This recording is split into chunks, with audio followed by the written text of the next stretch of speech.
Swastiastu, salam kebajikan. Rekan-rekan media yang saya hormati, pada hari ini tepatnya Rabu 3 September 2025 akan dilaksanakan konferensi pers terkait dengan penindakan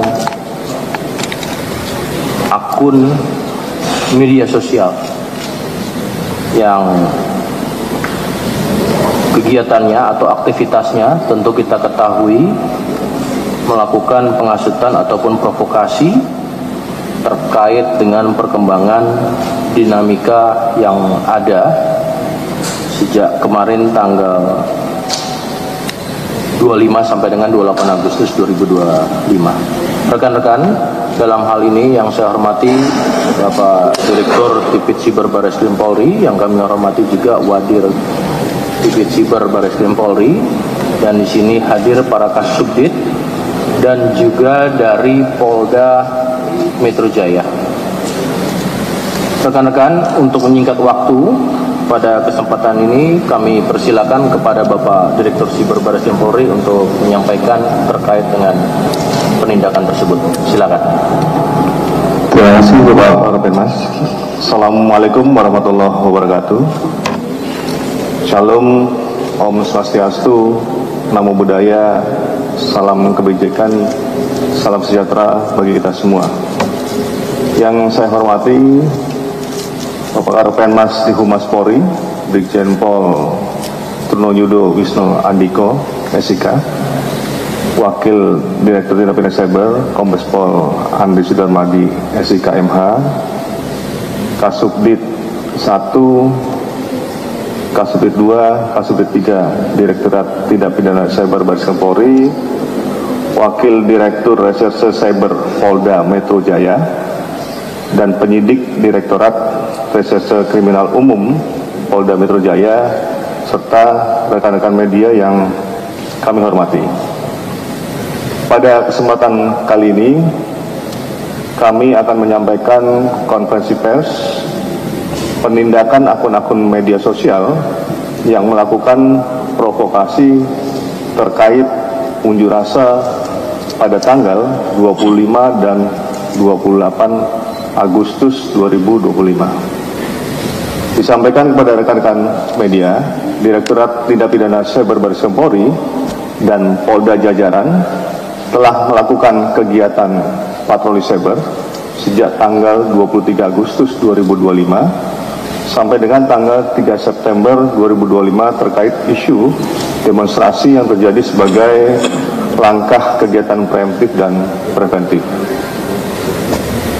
Kami telah bekerjasama dengan Kementerian Komunikasi dan Digital untuk melakukan pemblokiran akun dan konten yang sampai dengan hari ini tercatat sejumlah 592 akun dan konten, di mana akun-akun media sosial tersebut menyebarkan provokasi, mengajak dan menghasut masyarakat melalui media sosial untuk melakukan tindakan melanggar hukum pada saat kegiatan unjuk rasa.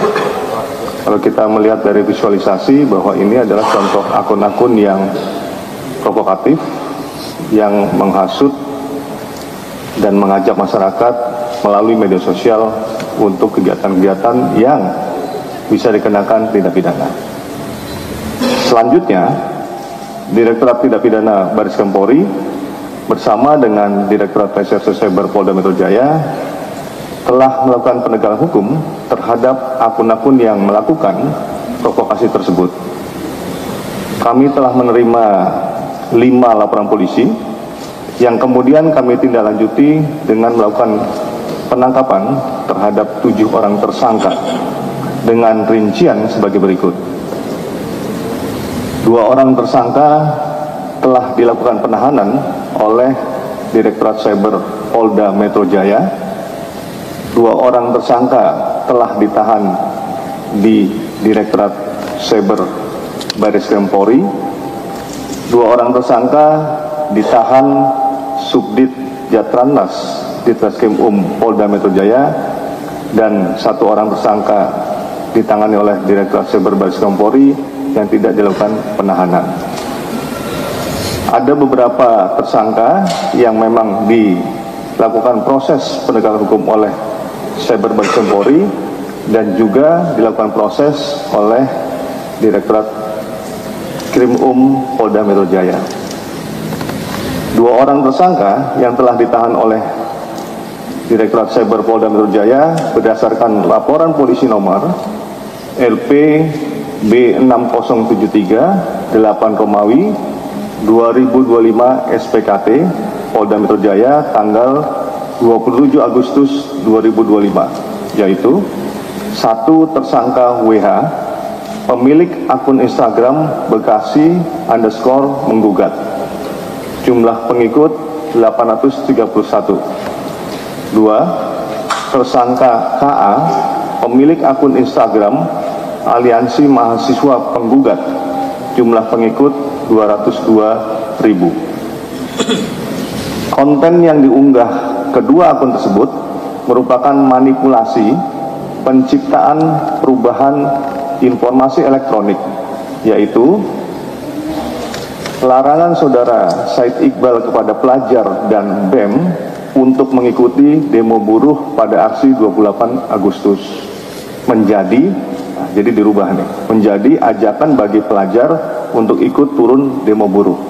Nah, visualisasinya jelas, mana yang dirubah, diksi atau kata-katanya apa yang dirubah, maka terlihat dalam visualisasi. Terhadap keduanya telah dilakukan penahanan di rumah tahanan Polri Cabang Polda Metro Jaya. Tersangka WH, umur 31 tahun, dengan barang bukti yang disita dari tersangka, yaitu 1 unit handphone, akun Instagram Bekasi_menggugat. Tersangka KA, umur 24 tahun, mahasiswa semester 11, barang bukti yang disita dari tersangka KA, yaitu 1 unit handphone, dan akun Instagram Aliansi Mahasiswa Penggugat. Halo, Kak. Pasal yang dipersangkakan terhadap tersangka WH adalah Pasal 51 Ayat 1 Junto Pasal 35 Undang-Undang Nomor 1 Tahun 2024 tentang perubahan kedua atas Undang-Undang Nomor 11 Tahun 2008 tentang informasi dan transaksi elektronik dengan ancaman penjara paling lama 12 tahun. Pasal 48 Ayat 1 Junto Pasal 32 Ayat 1 Undang-Undang Nomor 11 Tahun 2008 tentang informasi dan transaksi elektronik, ancaman penjara paling lama 8 tahun. Pasal 45A Ayat 2 Junto Pasal 28 Ayat 2 Undang-Undang Nomor 1 Tahun 2024 tentang perubahan kedua atas Undang-Undang Nomor 11 Tahun 2008 tentang informasi dan transaksi elektronik, ancaman penjara paling lama 6 tahun. Pasal 160 KUHP, ancaman penjara paling lama 6 tahun. Pasal 161 Ayat 1 KUHP, ancaman penjara paling lama 4 tahun. Pasal yang dipersangkakan terhadap tersangka KA, Pasal 51 Ayat 1 Junto Pasal 35 Undang-Undang Nomor 1 Tahun 2024 tentang perubahan kedua atas Undang-Undang Nomor 11 Tahun 2008 tentang informasi dan transaksi elektronik dengan ancaman penjara paling lama 12 tahun. Pasal 48 Ayat 1 Junto Pasal 32 Ayat 1 Undang-Undang Nomor 11 Tahun 2008 tentang informasi dan transaksi elektronik, ancaman penjara paling lama 8 tahun. Yang kedua, laporan polisi nomor LPB 422 8 Romawi 2025 SPKT Baris Krim Polri tanggal 31 Agustus 2025. Pada tanggal 1 September 2025, Direktorat Cyber Baris Krim Polri telah melakukan penangkapan terhadap tersangka LFK selaku pemilik, pengguna, atau penguasa akun media sosial Instagram @larasfaizati. Modus operandi perbuatan tersangka adalah membuat dan menggugah konten video melalui akun media sosial Instagram miliknya yang menimbulkan rasa benci kepada individu atau kelompok masyarakat tertentu berdasarkan kebangsaan, menghasut atau memprovokasi massa, aksi unjuk rasa untuk melakukan pembakaran terhadap gedung Mabes Polri. Selain itu, tersangka juga tanpa hak mentransmisikan dokumen elektronik milik orang lain atau milik publik. Tersangka LFK, umur 26 tahun, pekerjaan pegawai kontrak lembaga internasional, dengan barang bukti yang disita dari tersangka LFK diantaranya 1 KTP atas nama LFK, 1 unit handphone, 1 akun Instagram atas nama @larasfaizati. Terhadap tersangka dilakukan penahanan di rumah tahanan Bareskrim Polri sejak tanggal 2 September 2025. Nah, kalau kita melihat visualisasi bahwa yang bersangkutan menggugah postingan tersebut, kemudian menunjuk kepada lokasi, dan di sebelahnya adalah visualisasi pada saat terjadinya unjuk rasa di depan Mabes Polri.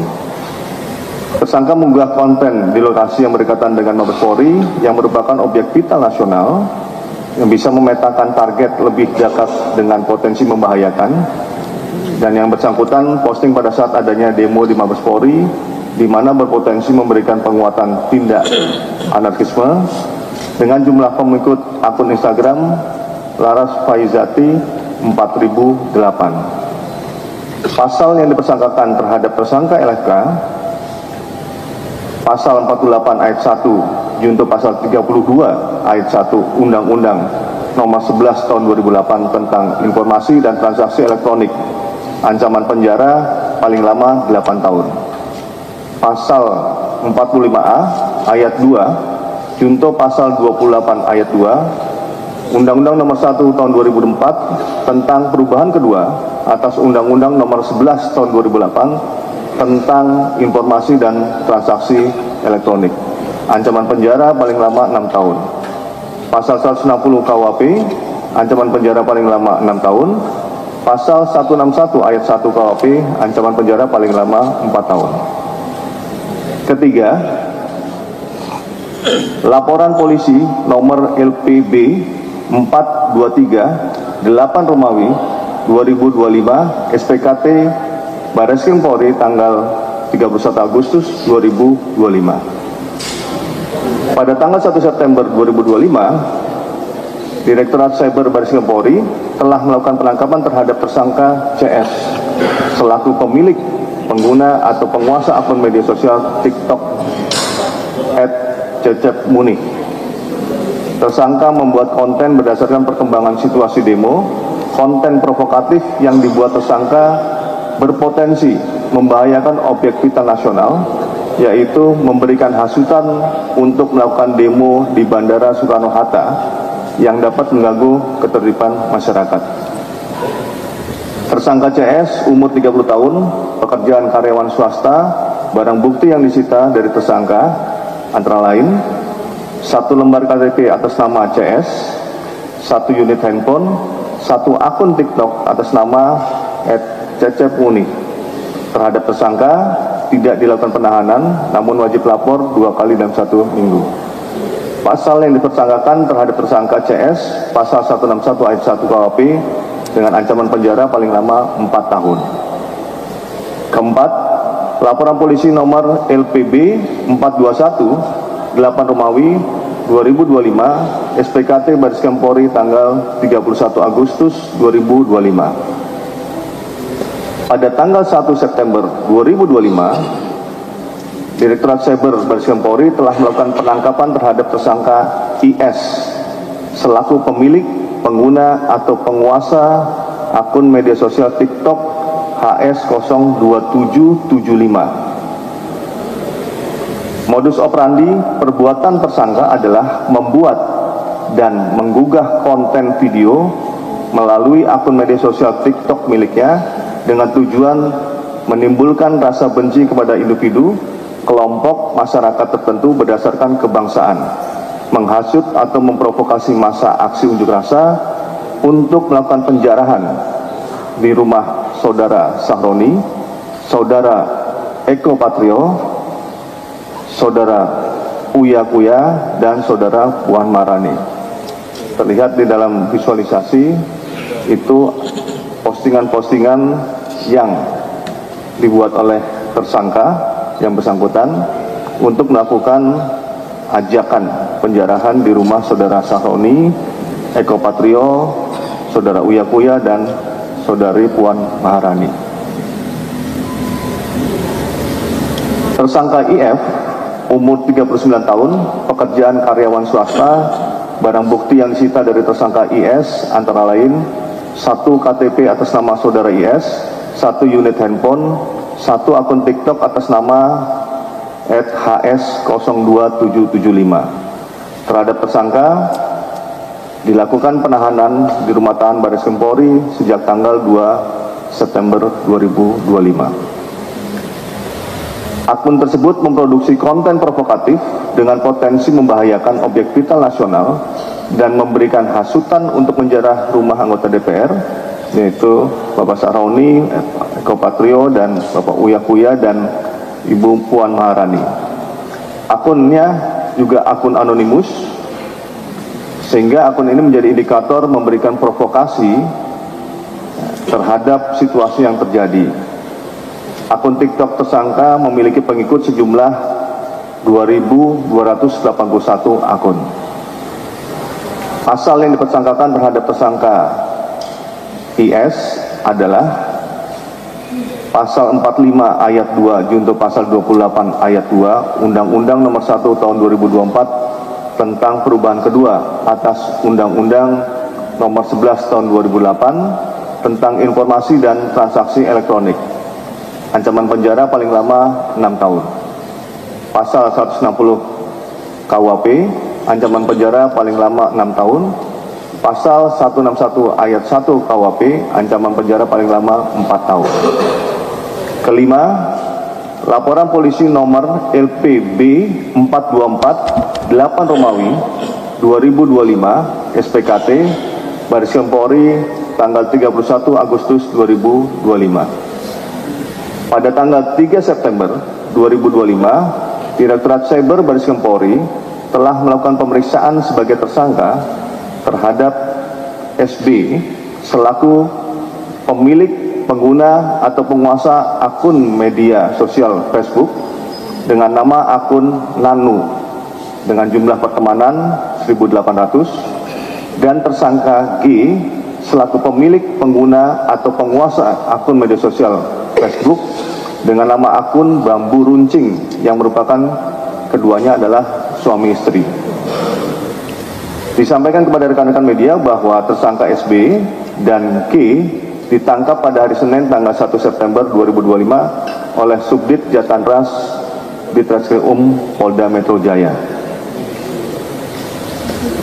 Modus operandi yang bersangkutan yaitu membuat dan menggugah konten yang menimbulkan rasa benci kepada individu, kelompok, masyarakat tertentu berdasarkan kebangsaan, mentransmisikan informasi elektronik milik orang lain, dan menghasut supaya melakukan aksi geruduk rumah anggota DPR Ahmad Sahroni dan Polres Jakarta Utara melalui grup Facebook. Akun Facebook Nanu menggugah konten pada grup Facebook jual beli cilincing, koja, merunda yang memiliki anggota sejumlah 86.900. Akun Facebook Bambu Runcing menggugah konten pada grup Facebook Loker Daerah Sunter, Jakarta Utara yang memiliki anggota sejumlah 9.100. Tersangka SB merupakan admin WhatsApp grup Kopi Hitam yang kemudian berganti nama menjadi BEM RI dan berganti nama lagi menjadi Acap 1312 yang memiliki 192 member. WhatsApp grup tersebut yang digunakan untuk mengumpulkan orang-orang yang mendatangi rumah saudara Ahmad Sahroni. Tersangka SB umur 35 tahun, pekerjaan karyawan swasta, dan tersangka G umur 20 tahun, pekerjaan ibu rumah tangga. Barang bukti yang disita dari tersangka SB yaitu 2 unit handphone, dan pasal yang dipersangkakan terhadap tersangka SB adalah pasal 45 ayat 2 junto pasal 28 ayat 2 Undang-Undang Nomor 1 Tahun 2024 tentang perubahan kedua atas Undang-Undang Nomor 11 Tahun 2008 tentang informasi dan transaksi elektronik. Ancaman penjara paling lama 6 tahun. Pasal 160 KUHP, ancaman penjara paling lama 6 tahun. Pasal 161 ayat 1 KUHP, ancaman penjara paling lama 4 tahun. Kami menghimbau kepada seluruh masyarakat untuk tetap tenang dan bijak dalam menggunakan media sosial. Dan mari kita bersama-sama menjaga suasana tetap kondusif dengan tidak menyebarkan informasi yang belum jelas kebenarannya dan menggunakan media sosial sebagai sarana untuk berbagi informasi positif dan saling mengingatkan. Kami mengajak seluruh lapisan masyarakat untuk selalu memeriksa kebenaran informasi sebelum membagikannya, menghindari ujaran kebencian untuk mewujudkan ruang digital yang sehat, aman, dan bermanfaat bagi kita semua. Demikian yang dapat kami sampaikan kepada rekan-rekan media. Sekian dan terima kasih. Wassalamualaikum warahmatullahi wabarakatuh.